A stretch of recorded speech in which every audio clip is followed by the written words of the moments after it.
మనం మాట్లాడాల్సిన పరిస్థితి. అంటే చంద్రబాబు నాయుడు గారు మొదటి నుంచి కూడాను రిలీజియస్ పాలిటిక్స్ మీద కొంచెం ఎక్కువ ఉంటారు. At the same time diversion politics also. ఈ డైవర్షన్ పాలిటిక్స్ మీద ఆయన చేసేటువంటిది మీరు ప్రజలు బాగా గమనించండి. నేను ఒక చిన్న పాయింట్ చెప్తా.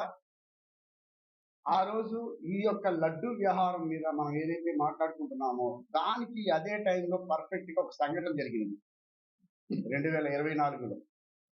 భారీగా వరద ముంపులో భవానీపురం అవ్వచ్చు, లేదా విజయవాడ కృష్ణా జిల్లాలో గుంటూరు జిల్లాలో భారీగా వరద ముంపులో చాలా మంది, ఎంతో మంది అబాధ్యులు బలైపోయారు, ఎంతో మంది ఇల్లు గుర్తు చేశారు, ఎన్నో కుటుంబాలు తారుమారు అయిపోయింది. ఆ పరిస్థితిలో ఆ యొక్క డైవర్షన్ చేయడం కోసం ఆ రోజు చంద్రబాబు నాయుడు గారు ఈ యొక్క లడ్డూలు పువ్వు ఆవు నెయ్యి కలిసిందని, లేదంటే చేప నెయ్యి కలిసిందని, జంతువులకు కలిసిందని చెప్పేసి అనవసరమైన అభాండాలు శ్రీ వైఎస్ జగన్మోహన్ రెడ్డి గారి మీటింగ్ జరిగింది.